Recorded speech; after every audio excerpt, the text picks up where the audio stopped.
오늘 하나님께서 저희들에게 주시는 말씀은 디모데후서 1장 8절부터 14절까지의 말씀입니다. 그러므로 너는 내가 우리 주를 증언한가 또는 주를 위하여 갇힌 자된 나를 부끄러워하지 말고 오직 하나님의 능력을 따라 복음과 함께 고난을 받으라. 하나님이 우리를 구원하사 거룩하신 소명으로 부르심은 우리의 행위대로 하심이 아니요 오직 자기의 뜻과 영원 전부터 그리스도 예수 안에서 우리에게 주신 은혜대로 하심이라. 이제는 우리 구주 그리스도 예수의 나타나심으로 말미암아 나타났으니 그는 사망을 패하시고 복음으로써 생명과 썩지 아니할 것을 드러내신지라. 내가 이 복음을 위하여 선포자와 사도와 교사로 세우심을 입었노라. 이로 말미암아 내가 또 이 고난을 받되 부끄러워하지 아니함은 내가 믿는 자를 내가 알고 또한 내가 의탁한 것을 그날까지 그가 능히 지키실 줄을 확신함이라. 너는 그리스도 예수 안에 있는 믿음과 사랑으로서 내게 들은 바 바른 말을 본받아 지키고 우리 안에 거하시는 성령으로 말미암아 내게 부탁한 아름다운 것을 지키라. 이는 살아계신 하나님의 말씀입니다. 할렐루야. 새해 복 많이 받으십시오. 옆에 분들, 뒤에 분들 인사 나누십시오. 감사합니다.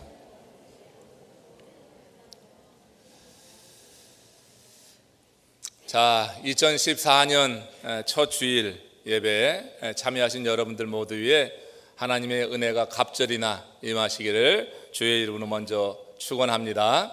이 안에는 주님을 정말 가까이 합시다. 그리고 하나님 중심의 삶을 삽시다. 그리고 하나님께서 베푸시는 은혜를 기대하시기를 축원합니다. 우리 하나님께서 동행하시면서 때에 맞는 그런 복으로 채우시고 또 하나님의 손길을 경험할 수 있도록 우리 가운데 역사하실 줄로 믿습니다. 한 소년이 야구방망이 그리고 볼을 들고 운동장으로 나갔습니다. 이 소년은 자신감이 잔뜩 그 얼굴에 배어 있었어요. 소년이 이 공을 하늘 높이 던지며 그 자기가 들고 있는 야구방망이로 치는 것입니다. 근데 공을 던지면서 그가 하는 얘기가 그런 거예요. 나는 세상에서 가장 위대한 타자다 하면서 공을 던져서 스윙을 했습니다. 근데 헛스윙이 되고 말았어요. 소년이 외치는 거예요. 원 스트라이크. 자, 이 소년은 떨어진 공을 주워 들면서 이게 뭐가 잘못됐나 살펴봤어요. 그리고 다시 한번 외쳤습니다.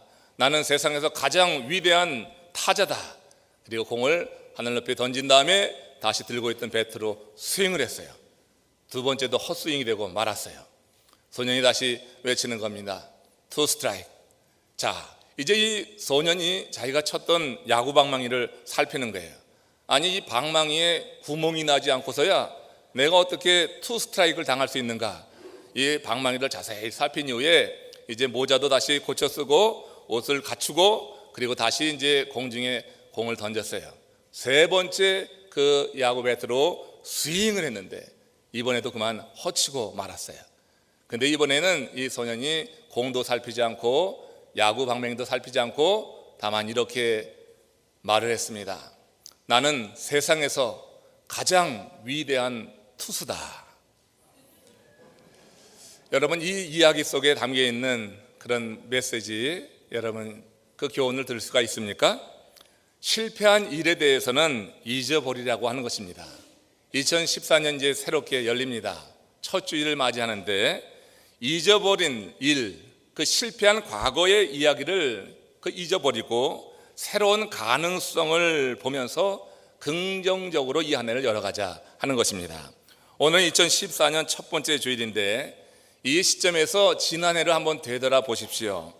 이러면 어떤 생각이 드십니까? 우리 가운데는 지난해를 다시는 돌아보고 싶지 않을 그런 해로 생각하실 분들이 이 자리에 분명히 계실 것입니다. 내가 스트라이크 아웃을 당한 거예요. 3 스트라이크 아웃을 당하고 말았어요. 다시는 돌아다보고 싶지 않은 그런 해로 기억될 분도 있고, 반면에 어떤 분들은 더도 말고 덜도 말고 그저 지난해만 같아라 하는 그런 분들도 이 자리에 분명히 몇 분 계실 것입니다. 이래도 우리는 같은 시간을 살았습니다.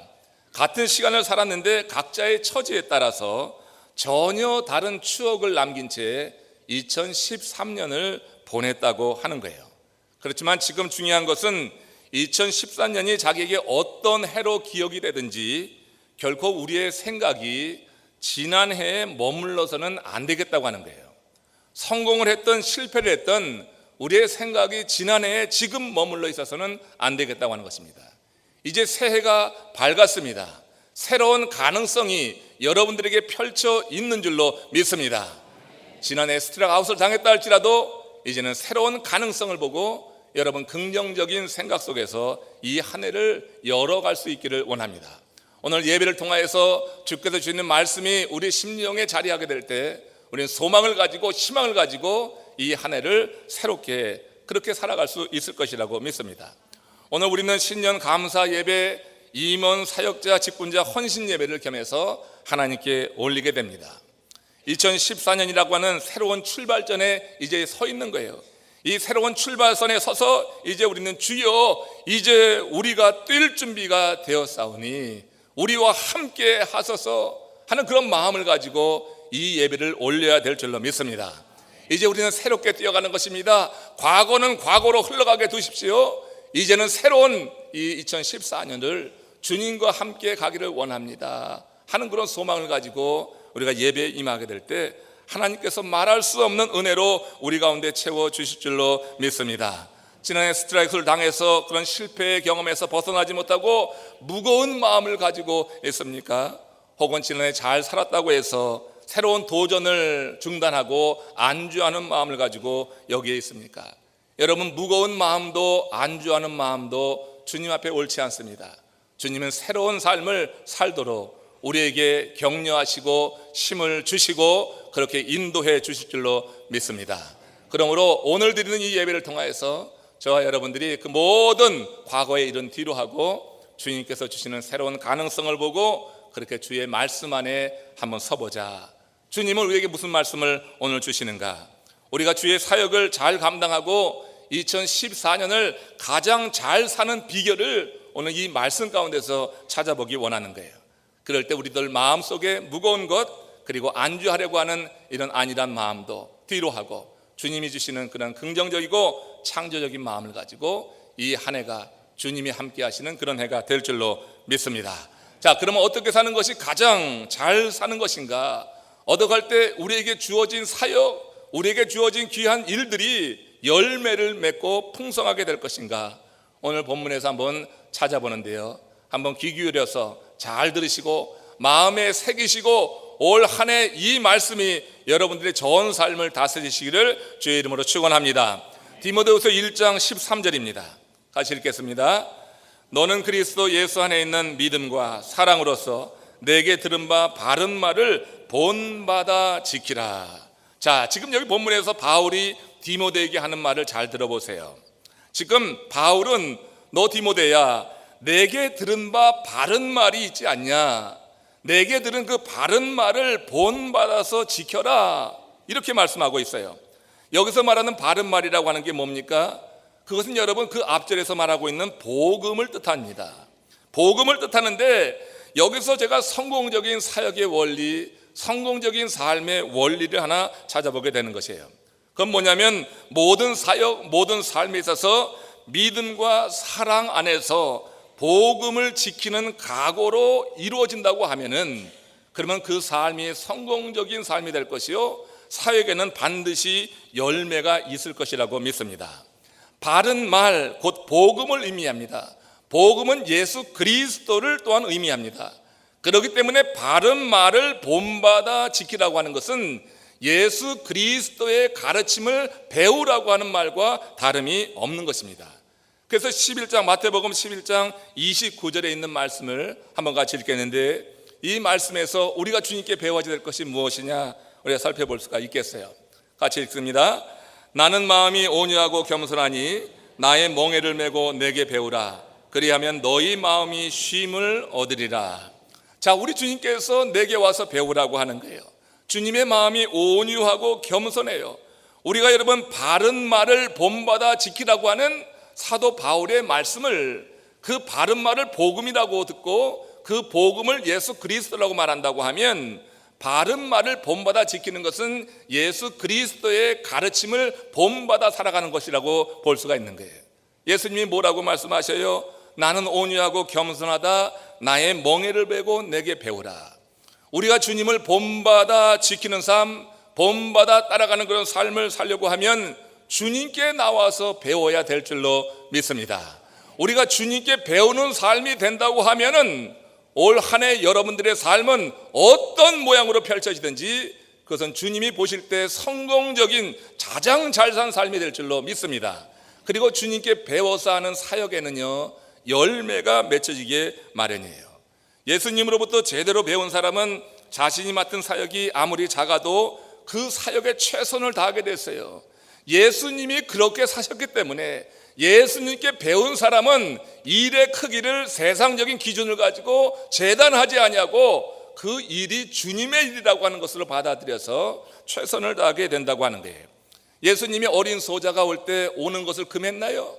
그 제자들은 금했습니다. 어린 소자가 예수님께 다가오는 것을 막았습니다.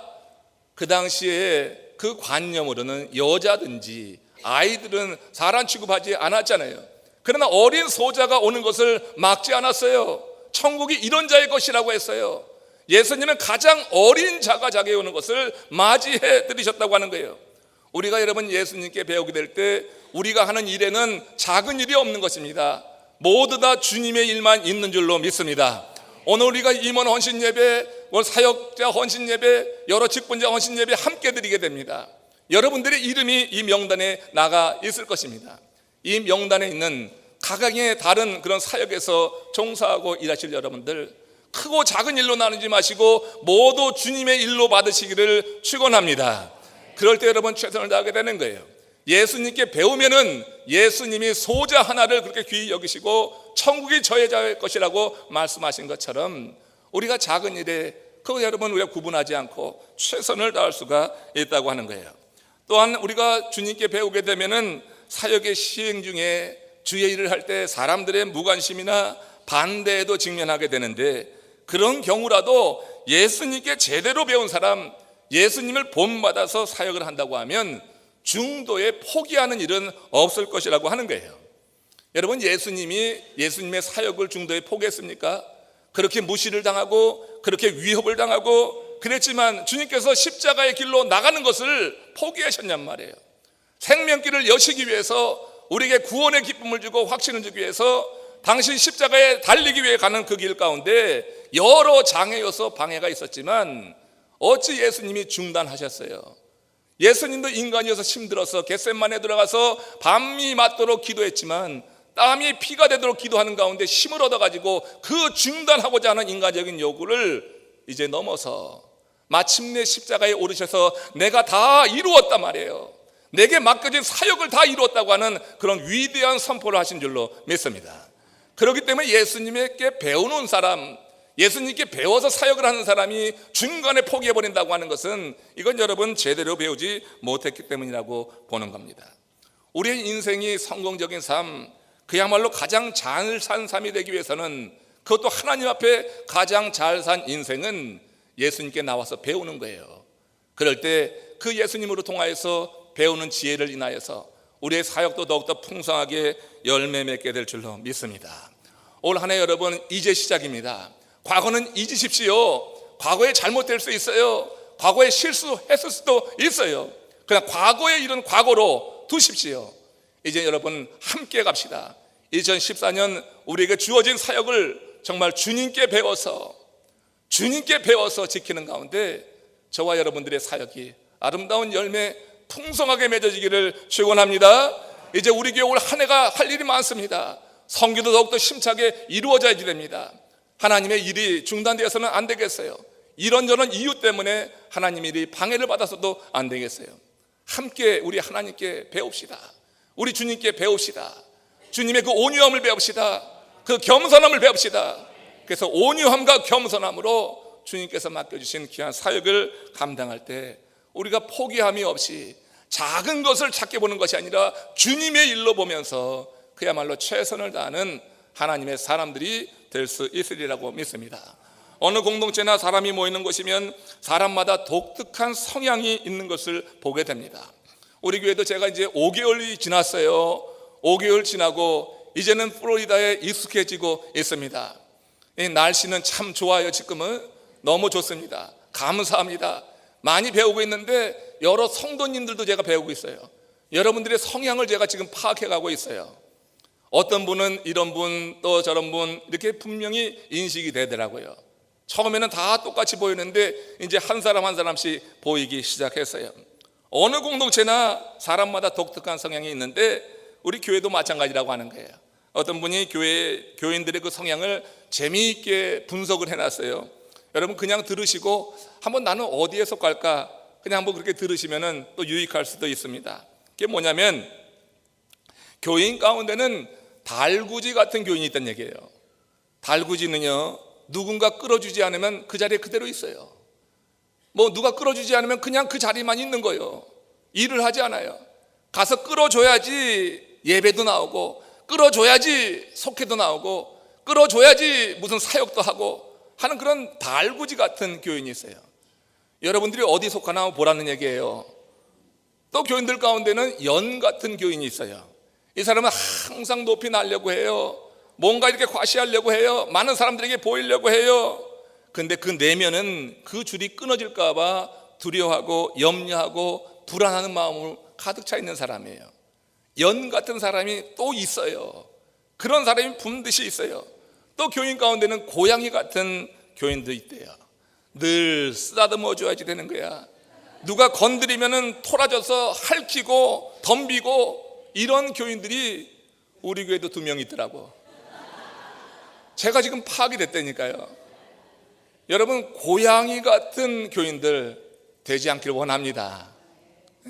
항상 어떻게 머리를 쓰다듬어 주냐고. 이제는 잘해야지. 조금 뭐라고 하면은 토라져서 핥히고 덤비고 하면 그 문제가 있잖아요. 또 교인들 가운데는 재미있는 게 럭비공 같은 사람도 있대. 이건 뭐냐면 한 번 튀면 어디로 튈지 종잡지 못하는 사람이에요. 아니 이런 사람도 2명 있더라고요. 여러분 이 럭비공 같은 사람은 정말 감당이 안 돼. 이거 어떻게 대할지 모르겠어요. 여러분들 럭비공 되지 않기를 바랍니다. 재미있는 것은 크리스마스 추리 같은 교인도 있대요. 크리스마스 추리는 불이 들어왔다 나갔다 하는데 이것처럼 믿음이 있다 없다 하는 거예요. 껌뻑껌뻑 하는 거예요. 진득하지 못한 그런 교인들을 말합니다. 그런데 그런 교우들을 다 섬기는 교우들이 있어서 교회가 되는 거예요. 그런 성도들이 반석 같은 성도라고 하는 거예요.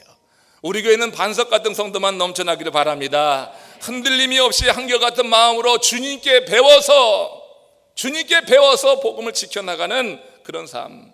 그래서 주님께서 부르시면 이해하고 대답하면서 주의 사역에 힘써 나가는 사람이 반석 같은 성도라고 하는 것입니다. 여러분 저는 그러나 럭비공 같은 사람도 달구지 같은 사람도 정죄하지는 않습니다.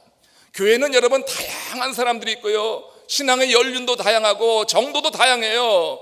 그러니까 어떤 사람은 달구지 같은 사람이 있는 거예요. 어떻게 교회에 반석 같은 믿음을 갖고 있는 사람만 있습니까? 신앙의 연륜에 따라서 믿음의 정도에 따라서 그냥 달구지로 있는 사람은 달구지로 인정해 주시기를 바랍니다. 그 달구지를 잘 여러분 섬길 수 있기를 바랍니다. 고양이가 여러분 옆에 있으니까 잘 쓰다듬어 주십시오. 그러면서 위에서 기도해 주셔서 그 고양이가 변해서 이제 조금 더 나은 신앙의 단계로 올라가서 궁극적으로는 반석 같은 믿음에 들어갈 수 있도록 여러분 함께 기도해 주시다. 누구를 향해서 우리가 누구를 정죄하겠어요? 믿음의 정도는 다 틀린 겁니다. 모든 사람이 똑같을 수는 없는 것입니다. 내가 믿음이 반석 같은 믿음이라고 하면 감사하시면서 여러분 불평하지 마시고 반석 같은 믿음을 주신 우리 하나님을 찬양하시면서 여러분들의 사역을 이루어 나가시기를 축원합니다. 그렇지 않은 사람들, 럭비공, 달구지, 연, 뭐 이렇게 크리스마스 트리 같은 사람들을 위해서 기도해 주세요. 그럼 그런 분들은 어떻게 해야 될까요? 나를 위해서 기도해 주니까 난 계속 달구지로 남을 거야. 나를 위해서 기도해 주니까 나는 계속 럭비공으로 남아서 이리 튀고 저리 튀고 내 마음대로 살 거야. 이게 아니잖아요. 여러분 스스로 여러분들의 정도를 체크해서 좀 더 나아지는 한 단계 업그레이드 되는 그런 신앙의 성장이 있는 이 한 해가 되시기를 축원합니다. 그래야지 잘 살았다고 하는 것이에요. 그러기 위해서 우리가 예수님께 배우자고 하는 거예요. 바른 말을 본받아 지키라. 바른 말은 복음을 의미하는데 복음은 예수 그리스도예요. 예수님께서 말씀하셨어요. 내게 와서 배우라. 나는 온유하고 겸손하니 내게 와서 배우라. 예수님께 배우면 틀림이 없어요. 예수님께 배우는데도 신앙이 성장되지 않고 늘 그 달구지 그 상태에 있다든지 럭비공처럼 정말 많은 사람에게 근심을 주는 상태에 있다고 하면 말이 안 되는 거예요. 좋은 교회에는 다양한 은사들의 성도들이 있는 것입니다. 그들은 하나님께 많은 물질과 시간을 드리는 것은 물론 집사로, 권사로, 교사로, 성가 대원으로, 속장으로, 사역별로 그렇게 여러분 다양한 일에 참여하게 됩니다. 저는 얼마나 감사한지 모르겠어요. 여기 많은 분들이 명단이 올라와 있는데 여러분들 이름 하나씩은 다 들어가 있을 것입니다. 우리 교회 전 교회가 이렇게 다양한 그런 직종에서 자기에게 맡겨진 사역에 임할 수 있다고 하는 것이 얼마나 감사한지 몰라요. 물론 다시 말씀드리지만 가끔 우리들 가운데는 저 봉사가 얼마나 오래 갈까, 일을 맡겨놓고서는 지금 그렇게 염려되는 그런 걱정을 끼치는 성도들이 없는 게 아니에요. 저 봉사가 끝까지 갈까 이렇게 염려가 들게 하는 분들이 있습니다. 왜 그러냐면 주의 사역을 한다고 하지만 아직까지 자아가 전혀 죽지 않은 상태에서 그렇게 그 일을 하겠다고 나섰기 때문에, 그래서 저 일이 정말 그냥 끝까지 갈 것인가, 저분이 올 한 해 끝까지 이 사역에서 떨어지지 않고 끝까지 진행해 나갈 수 있을 것인가, 이 일을 맡기긴 했는데 약간 불안한 마음이 드는 그런 경우 여러분 있습니다. 솔직히 있습니다. 누가 알아주지 않는다고, 누구에게 상처를 받았다고 맡겨진 일을 소홀히 하는 그런 과거의 일들을 보았기 때문이에요. 처음에는 일을 잘하다가도 작은 문제가 생겼을 때 쉽게 일을 놓아버린 그 과거의 전력이 있었기 때문이에요. 그래서 여러분 참 불안한 마음으로 그렇게 볼 수 있는 그런 분들이 없는 것이 아닙니다. 여러분 이런 것 하나님의 일을 하는 자세가 아닌 겁니다. 하나님의 일은 한결같이 감당해야 될 줄로 믿습니다. 세상 일처럼 한두 번 해보고 나 알아주지 않아 그런 식이 되어가지고 그래 갖고는 크레딧을 얻을 수가 없어요. 주님의 일에 부름을 받은 사람이 단지 사람의 인정에 목말라 한다고 하면 거기에는 사역에는 열매가 없습니다. 사람의 인정에 목말라는 사람들이 있어요. 주의를 하면서 사람의 인정에 목말라 해요. 그렇게 거기에는 그러나 사역의 열매 아름답지가 않아요. 그 사역의 열매가 아름다울 수가 없어요. 좋은 교회 성도님들은 예수님께 제대로 배워서 본받아서 그대로 지키는 가운데 사람의 인정이 아니라 하나님의 인정을 더욱더 강구하면서 아름다운 열매를 맺게 되는 줄로 믿습니다. 올 한 해 그런 열매를 한번 맺어보자고 하는 것이에요. 사역이 성공적으로 이루어질 때 나타날 수 있는 열매, 대표적인 열매가 있습니다. 사도행전 6장에 보면 진정한 교회 부흥의 역사가 이루어지죠. 사도행전 6장에 보세요. 사도들이 교회 행정을 7 집사에게 맡기고 사도들은 본연의 직무에 힘쓰게 됩니다. 구제하는 일에 힘써가지고 너무너무 분주하고, 그래서 헬라파 유대인들 또 히브리파 유대인들 사이에 다툼이 일어나고 이 다툼 분쟁 해결하느니라 사도들이 정신이 없었어요. 그러니까 이거 안 되겠다 말이야. 우리들이 할 일이 이게 아닌데 해서 7 집사를 세우게 된 거예요.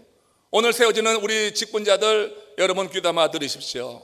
7 집사가 자기의 직무를 훌륭하게 감당했을 때 어떤 일이 일어났는지 성경에서 이렇게 기록합니다. 사도행전 6장 7절의 말씀입니다. 같이 읽습니다. 하나님의 말씀이 점점 왕성하여 예루살렘에 있는 제자의 수가 더 심히 많아지고 허다한 제사장의 무리도 이도에 복종하니라. 할렐루야. 여기서 한번 크게 아멘 합시다. 할렐루야. 놀라운 일이 지금 벌어진 거예요. 7 집사가 자기의 직무를 충실히 감당했을 때 사도들은 그들의 본연의 직무에 힘쓸 수 있었어요. 본연의 직무는 말씀을 전하는 것과 기도에 전무하는 거예요. 말씀 전하고 기도하는 일에 사도들이 힘써서 거기에 집중을 하게 되면서 교회 안에 이런 변화가 일어난 거예요. 하나님의 말씀이 점점 왕성해졌어요. 사도들의 말씀이 살아있었어요. 날이 서 있는 거예요. 사도들의 말이 감동적인 거예요. 그 말을 들으면 가슴을 치는 거예요. 그런 일들이 일어났어요. 초대교회. 이 일이 어떻게 해서 일어났어요? 7 집사가 본연의 직무를 잘 감당해 준 거예요.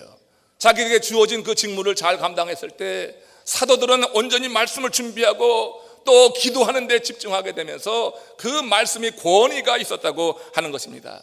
그러면서 하나님의 말씀이 점점 왕성하여서 예루살렘에 있는 제자의 수가 더 심히 많아졌다. 이전보다 더 많아지는 거예요. 제자의 수가 많아지는 거예요.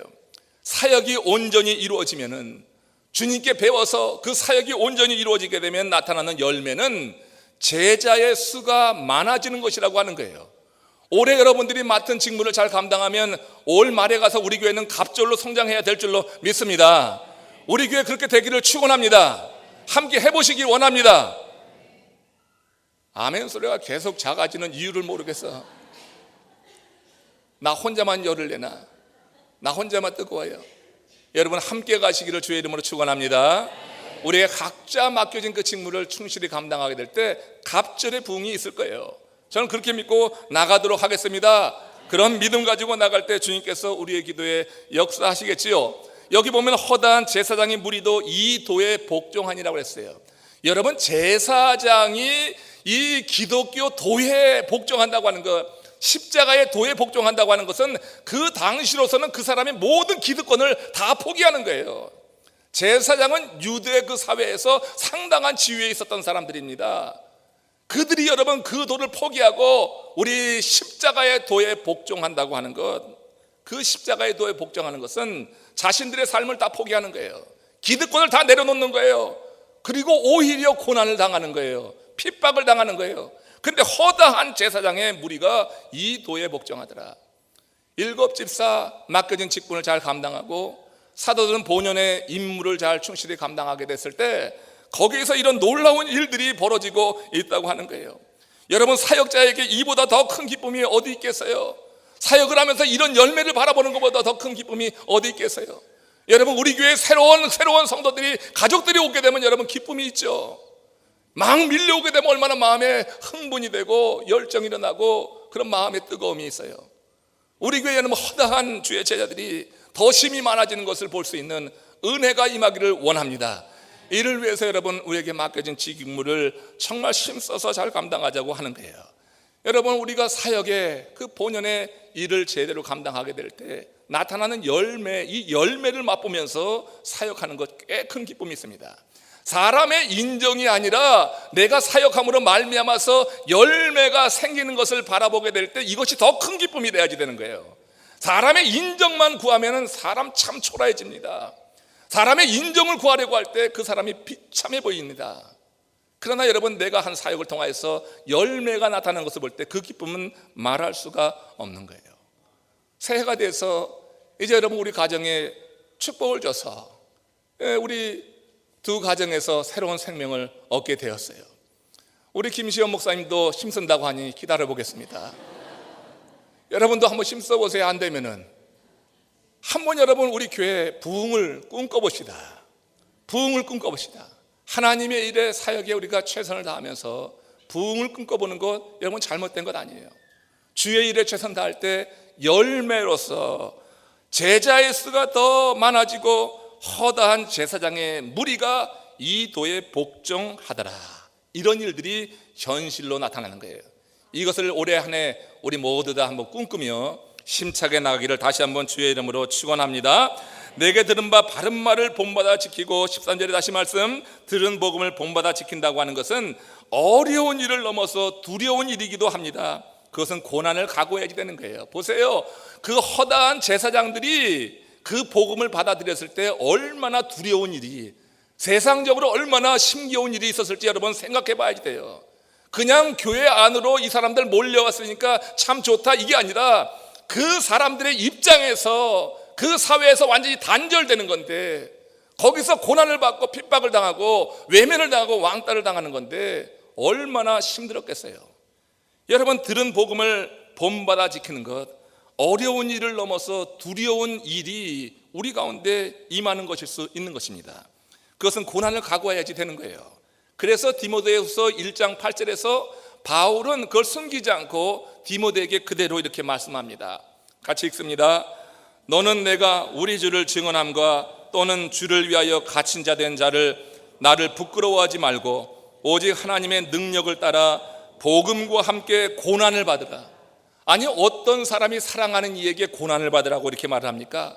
세상에 누가 사랑하는 사람에게 너 고난을 받아, 디모데는 그가 믿음으로 난 아들이에요. 여러분들의 아들에게 너 고난받아 이렇게 말할 수 있습니까? 근데 지금 이 디모데 사역하고 있는 디모데에게 바울은 너 고난을 받아라, 하나님의 능력을 따라서 복음과 함께 고난을 받으라고 하는 거예요. 바울은 왜 고난을 받으라고 디모데에게 말합니까? 복을 받으라고 해야지. 요즘 고난 받으라고 하면 여기 남아있을 사람 얼마나 되겠어요? 근데 복음과 함께 고난을 받을 그런 준비를 갖추고 그렇게 사역에 임할 때 거기에 열매가 있는 것이지, 이것을 여러분 뛰어넘고 편안함만 추구한다고 하면은 열매는 없다고 하는 거예요. 왜 바울은 디모데에게 복음과 함께 고난을 받으라고 명령할까요? 디모데후서 1장 12절 오늘 본문에서 그 실마리를 찾아볼 수가 있어요. 같이 읽겠습니다. 내가 또 이 고난을 받되 부끄러워하지 아니함은 내가 믿는 자를 내가 알고 또한 내가 의탁한 것을 그날까지 그가 능히 지키실 줄을 확신합니다. 바울의 경험이 있는 거예요. 자기의 체험이 있는 거예요. 자신이 복음을 전하면서 고난 받았을 때 자신에게 나타났던 그런 일들, 체험을 지금 얘기하는 거예요. 내가 믿는 자를 내가 알았다. 내가 복음과 함께 고난을 받을 때 내가 믿는 자를 내가 알았다는 얘기예요. 여러분들이 믿는 자가 누구예요? 여러분들이 믿는 자 예수 그리스도죠. 여러분들이 믿는 자가 하나님 아니십니까? 근데 여러분 하나님에 대해서, 예수님에 대해서 얼마나 잘 알고 있느냐 말이에요. 여러분, 내가 믿는 자에 대해서 모르는 사람이 많이 있어요. 내가 믿는 자에 대해서 믿음이 없이 무지한 상태에서 그렇게 여러분 교회만 출석하는 경우가 있어요. 내가 믿는 자에 대한 지식이 없기 때문에 주일을 꽃감 빼먹듯이 빼먹는 거예요. 여러분, 저는 주일 빼먹는 분들 정말 보면 너무너무 안타깝습니다. 아니, 일주일에 한 번 드리는 그 예배를 왜 빼먹냐고. 여러분, 남부 지역에 살다 보니까 여행을 많이 가고 제가 한 5개월 살다 보니까 이해도 됩니다. 특별한 일이 있어서 휴가로 가는 거 정말 이해될 수 있습니다. 근데 가만 보면 그렇지도 않은 것 같아요. 자기의 개인적인 일을 가지고 여러분 주일을 빼먹는 경우가 있는 것을 보게 됩니다. 내가 믿는 자를 내가 안다고 하면은 이 주일 예배 빼놓을 수가 없어요. 주일을 성수하지 않고 그렇게 신앙생활 잘한다고 말할 수가 없는 거예요. 저는 여러분 그런 얘기를 합니다. 비행기에서 주일 지내지 마십시오. 비즈니스 아니라고 중국 다니고 한국 다니고 여러 아시아 다니는 분들, 제가 여러분 그런 얘기 많이 합니다. 비행기에서 주일 지내지 말라고 하는 얘기예요. 비행기에서 주일 예배, 주일 시간 지내지 말라고 하는 거예요. 내가 좀 손해보더라도, 비용이 들더라도, 그 전에 티켓팅을 하고 안 되면 그 이후에 오더라도 주일을 지키고자 하는 그 정신이 여러분들에게 뿌리 박히기를 주의 이름으로 축원합니다. 내가 아는 자, 내가 믿는 자를 내가 안다고 하면 그렇게 할 수가 없어요. 내가 믿는 자는 하나님 앞에, 그 믿는 자는 우리가 진정과 신령으로 하나님께 예배드리기를 원하는 자란 말이에요. 내가 믿는 자는 그런 분이에요. 여러분들이 믿는 자는 그런 분이에요. 우리가 하나님을 제대로 안다고 하면 예배 하나는 반드시 드려야지 된다고 하는 거예요. 그렇기 때문에 우리가 여러분 주님을 모르기 때문에 그러지, 알았다고 하면 우리가 그럴 수가 없는 거예요. 그렇기 때문에 다시 한번 권면을 드립니다. 바울은요, 자기의 경험을 통하여서 복음과 함께 고난받는 것, 복음 때문에 희생하고 손해보고 했어요. 근데 그런 과정 속에서 자신이 믿는 하나님을 아주 분명하게 알았다고 하는 거예요. 하나님이 어떤 분이냐에 대해서 알고 나면은 그 다음에는 여러분 많은 세상적인 염려가 다 봄 눕듯이 사라지게 되는 겁니다. 하나님을 모르니까 염려가 되고 근심이 되고 거기에 매여서 사는 것이지, 하나님을 제대로 알면, 그래서 하나님께 드릴 시간을 제대로 드리고 하나님께 드릴 것을 온전히 드린다고 하면 하나님으로 인하여서 우리의 삶에 평안이 오지, 여러분 두려움이, 염려가 있는 것이 아니라고 하는 거예요. 바울은 이 사실에 대한 분명한 확신이 있기 때문에 내가 믿는 자를 내가 알았다. 그러니 너도 복음과 함께 고난을 받으라. 또한 내가 의탁한 것을 그날까지 그가 능히 이루실 줄을 확신합니다. 바울은요, 이렇게 자신이 의뢰하는 그 하나님께서 그 모든 것을 이루실 줄 아는 그런 믿음을 가지고 디모데에게 복음과 함께 고난을 받으라 이렇게 선포한 줄로 믿습니다. 2014년 복음과 함께 고난 받으시기를 주의 이름으로 축원합니다. 주님을 온전히 제대로 알기를 주의 이름으로 축원합니다. 여러분들의 믿는 바로 그분에 대해서 확실히 알아서 그분께 드릴 시간, 그분께 드릴 물질 구별하여서 분명히 드릴 수 있는 믿음의 사람들이 될 수 있기를 원하는 거예요. 여러분, 우리가 그분을 바로 할 때 우리가 맡은 사역은 우리 혼자 하는 것이 아닙니다. 우리가 그분을 바로 안다고 하면 우리가 행하는 사역 속에 반드시 그분이 함께 하신다고 하는 거예요. 사역은 절대 혼자 하는 것이 아닙니다. 이것이 직분이든지 성가대, 찬양대, 우리 여러 가지 사역들 모든 게 마찬가지예요. 내가 여러분 분명히 하나님을 알게 될 때 사역은 혼자 하는 것이 아니에요. 내가 의뢰하는 그분이 함께 하시기 때문에 열매가 맺혀지게 된다고 하는 거예요. 하나님께서 모세를 부르시는 과정에서 하신 말씀을 들어보십시오. 출애굽기 3장 8절입니다. 같이 읽습니다. 내가 내려가서 그들을 애굽인의 손에서 건져내고 그들을 그 땅에서 인도하여 아름답고 광대한 땅, 젖과 꿀이 흐르는 땅, 그 가나안 족속 여부스 족속의 지방에 이르려 하노라. 자, 지금 모세의 나이가 80이 되었어요.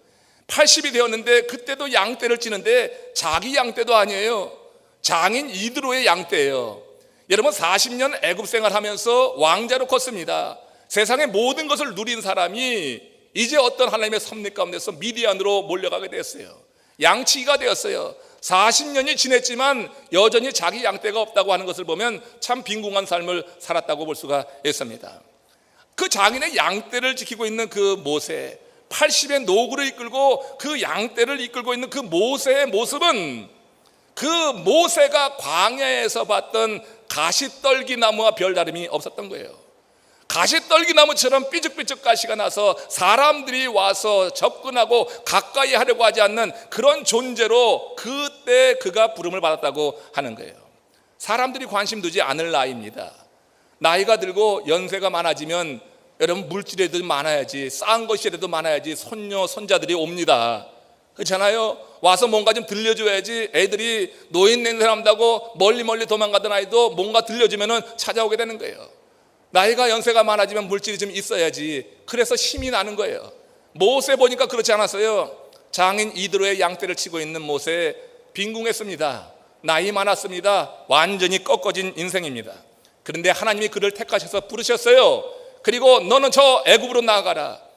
그가 40세 때 자기 혈기를 가지고 뭔가 해보려고 하던 것 꺾어진 이후에 40년 동안 광야에서 숙성시키셨어요. 영적으로 숙성을 시키셨어요. 그리고 그가 80세 때 아무것도 할 수 없다고 고백되는 그때 그를 부르셔서 너 저 애굽으로 나가서 내 백성을 이끌어내라. 그럴 때 모세의 마음이 얼마나 두려웠겠어요. 그러나 우리 하나님께서 이 말씀을 하시는 거예요. 내가 내려가서 그들을 애굽인의 손에서 건져내겠다. 모세를 택했지만 실제 행하시는 자는 누구라고 하는 거예요? 하나님이 행하시겠다고 하는 거예요. 내가 내려가겠다고 하는 거예요. 여러분들이 사역을 맡을 때 그것이 내가 볼 때 어렵고 힘든 것 같지만 여러분들이 하나님을 바로 알게 되면은 그 사역에 함께 하시는 하나님의 능력을 경험하게 될 줄로 믿습니다. 그러니까 내가 한다고 할 때 힘들고 시험 들고 자빠지고 엎어지고 일은 중단에 포기되고 하는 것이지, 정말 여러분 맡겨진 그 사역에 대해서 하나님이 누구인지 안다고 하면은, 그 하나님을 제대로 안다고 하면 하나님은 사역을 맡기시고 절대 외면하는 분이 아니에요. 방치하는 분이 아니에요. 여러분들이 오늘 여기 사역에 임명받을 때 두려워하지 말고 여러분들의 사역을 충실히 감당하시기를 바랍니다. 내가 내려가서 그 애굽인의 손에서 그들을 건져내고 여부스의 족속의 지방에 이르려 하느라. 가나안 땅에 그 백성을 이끌겠다고 하는 거예요. 그러니까 출애굽은 모세가 한 일이 아니라 하나님이 계획하시고 하나님이 끝까지 이루신 일이라고 하는 거예요. 모세에게 사역을 맡기신 우리 하나님, 이처럼 그를 홀로 두지 아니하시고 그 사역을 함께, 그가 의뢰하는 하나님. 모세가 얼마나 하나님을 의뢰했어요. 어제 새벽에 살펴봤지만 여러분, 지팡이를 그 뱀을 꼬리 잡는 게 여러분 가능한 일 아닙니다. 뱀의 꼬리를 잡으라는 그 명령이 그가 얼만큼 하나님을 의뢰했는지, 하나님을 얼마나 의지하고 믿었는지, 그 말씀에 따랐는지를 보여주는 하나의 바로메터가 되는 거예요. 뱀의 꼬리는 잡는 게 아닙니다. 뱀은 머리를 잡는 것입니다. 그러나 그를 부르실 때 하나님은 시험하셨습니다. 뱀의 꼬리를 잡으라. 그는 여러분 두말하지 않고 꼬리를 잡았어요. 잡는 순간에 그 뱀이 지팡이로 변해서 그가 의뢰했던 하나님이 그 지팡이에 나타나셔서 힘을 더하여 주시고 지팡이를 들고 가면서 홍해를 가르고 이 지팡이를 반석을 쳐서 물이 나게 하고, 그가 의뢰했던 그 하나님이 지팡이 속에, 그의 삶 속에 함께 역사하셔서 그 사역을 이루게 하셨다고 하는 거예요. 사역은 절대 혼자 하는 것이 아니에요. 사역은 주님께서 함께 하심으로 열매가 맺혀질 줄로 믿습니다. 자, 바울은 디모데가 그 복음 지키는 것, 그에게 들은 바른 말을 지킨다고 하는 것, 그것이 자기 힘만으로 어렵다고 하는 것을 바울도 잘 알았어요. 그래서 이 바울이 디모데에게 뭐라고 당부를 하냐면 14절에서, 디모데후서 1장 14절에서 같은 말을 좀 반복하는데 다르게 표현을 합니다.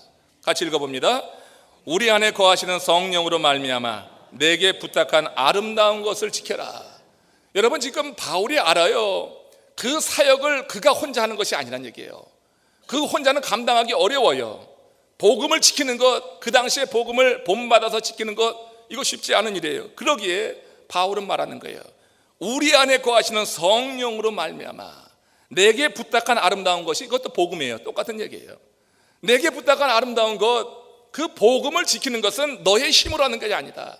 하나님의 사역을 하는 것은 너의 힘만으로 하는 것이 아니라 우리 속에 역사하시는 성령으로 말미암아, 하나님이 함께 하심으로 말미암아 우리에게 주어진 사역이 이루어진다고 하는 것을 이 말씀을 통하여서 그 디모데의 심령에 새겨주고 있다고 하는 거예요.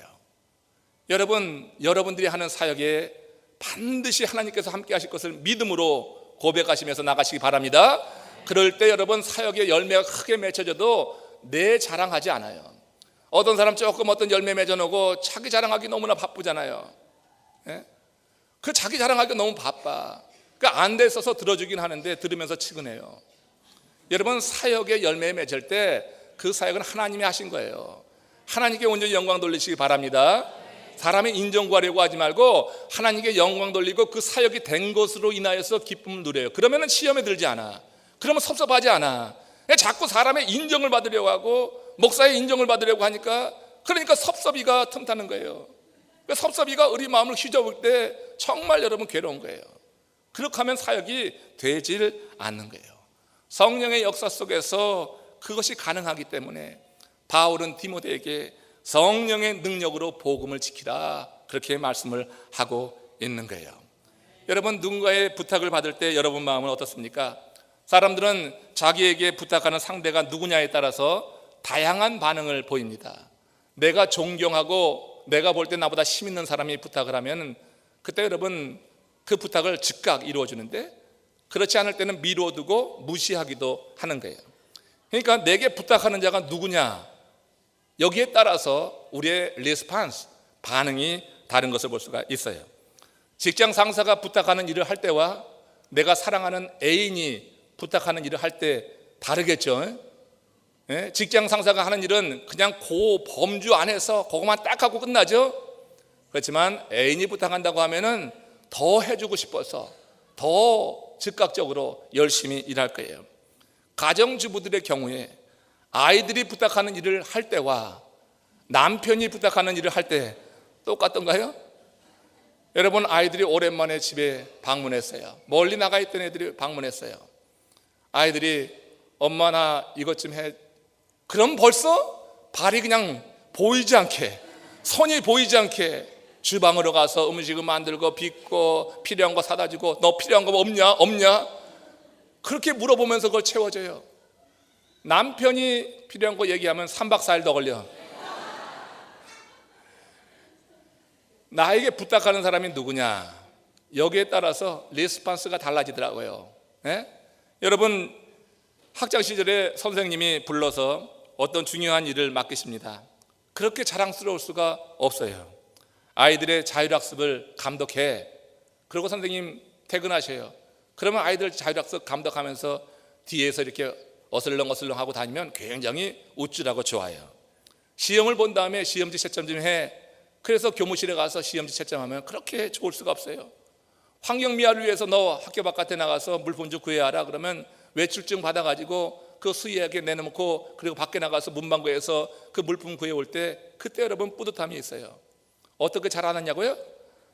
네? 어떻게 잘하겠어요? 제가 다 해본 거지.